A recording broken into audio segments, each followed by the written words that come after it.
Siamo qui a Venissa con Walter Biasi, l'autore di questa avventura archeo-enologica, chiamiamola così.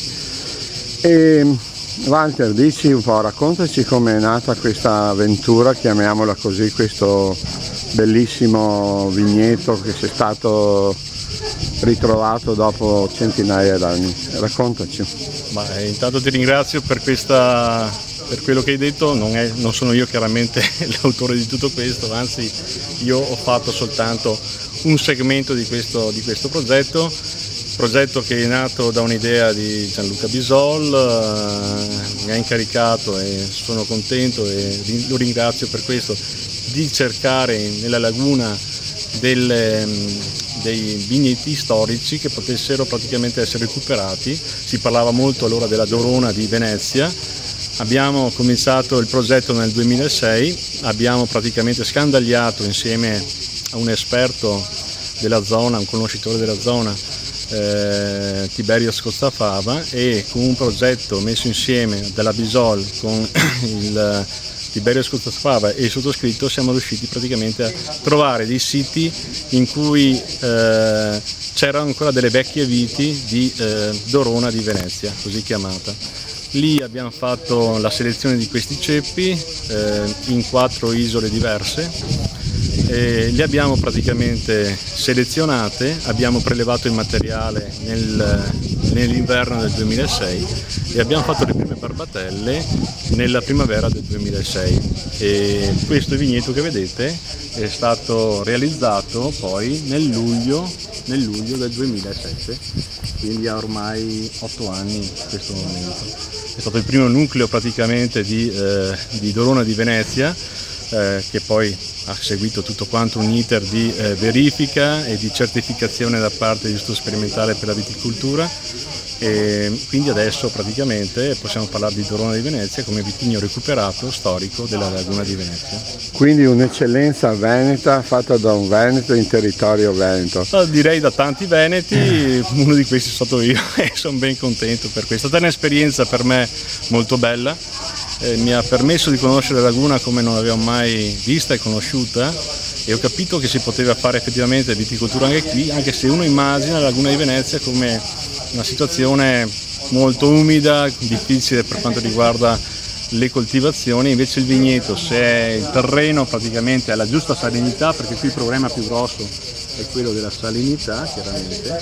Se si pensa che questo vigneto anche ultimamente è stato allagato da quando ci sono le onde, i fenomeni di acqua, di marea, di alta marea, c'è la possibilità che qualcosa entri dentro, quindi bisogna fare poi degli interventi tecnici di allontanamento del sodio e ripristinare una giusta salinità in maniera che la vite possa vivere, insomma. E so che tu fai molti interventi in Europa, in Bielorussia, in Russia, in Spagna, in tutte le parti del mondo, sei conosciuto come uno dei migliori nel tuo campo. Questa esperienza di Venissa è quella che ti ha lasciato la più grande soddisfazione? Cosa ti ha lasciato? Cioè, è la cosa più soddisfacente o forse ci sono altre cose che ti hanno dato più soddisfazione? Qual è la differenza, diciamo, fra questa esperienza di questo vigneto recuperato da un vecchio vigneto del 1300 e quello che fai normalmente durante l'anno? La differenza è stata tanta. Qui è stato di un recupero, e quindi c'è stato in mezzo, abbiamo dovuto praticamente andare a sondare vari aspetti. Quando io approccio un progetto in Spagna oppure in Cecoslovacchia, nella vecchia Cecoslovacchia, Slovacchia, Cechia, o in Ungheria o anche in Russia ultimamente, hai a che fare praticamente con una visione dello stato pedoclimatico della zona, e da là decidi che tipo di vitigno e come portarlo avanti.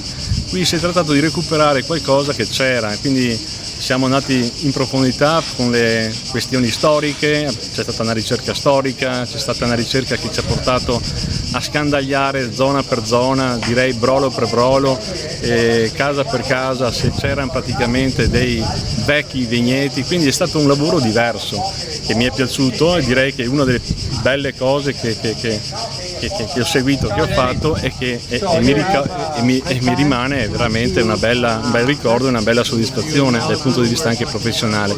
Certo, non ha niente a che vedere con 500 ettari fatti come progetto in Spagna oppure con 300 ettari fatti come progetto in Slovacchia ultimamente, quindi è una cosa diversa, però la soddisfazione alla fine qui, soprattutto per aver conosciuto questo ambiente, è stata veramente per me una sorpresa ed è un bel ricordo veramente.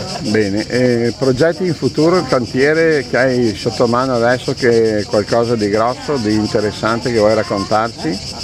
Sto seguendo un progetto di un vigneto biologico in Slovacchia di 60 ettari in cui abbiamo fatto praticamente uno studio particolare del suolo e della situazione climatica per arrivare a decidere che tipo di vitigno era meglio collocare e decidere il tipo di gestione che dobbiamo fare. Ci sono poi diversi progetti legati ad ambienti anche importanti, dove c'era la viticoltura un tempo, dove c'era stata anche prima che qui in Italia. Vi parlo della fascia lungo il Mar Nero, per esempio, vi parlo della Russia, dove praticamente ormai da più di qualche anno sto seguendo dei progetti di recupero di vigneti che erano stati abbandonati, e dove mi sono reso conto ci sono possibilità anche lì di fare dei prodotti veramente all'avanguardia, di qualità. Ogni zona praticamente ha la sua storia, le sue caratteristiche. Da ogni zona si può trovare praticamente la possibilità di fare qualcosa di interessante. Bene, grazie allora a Walter Biasi per questa intervista qui a Venissa, che raccomandiamo a tutti di venire a visitare, assaggiare i buoni vini della Bisol, e grazie, alla prossima. Ok, grazie. Ok, fatto.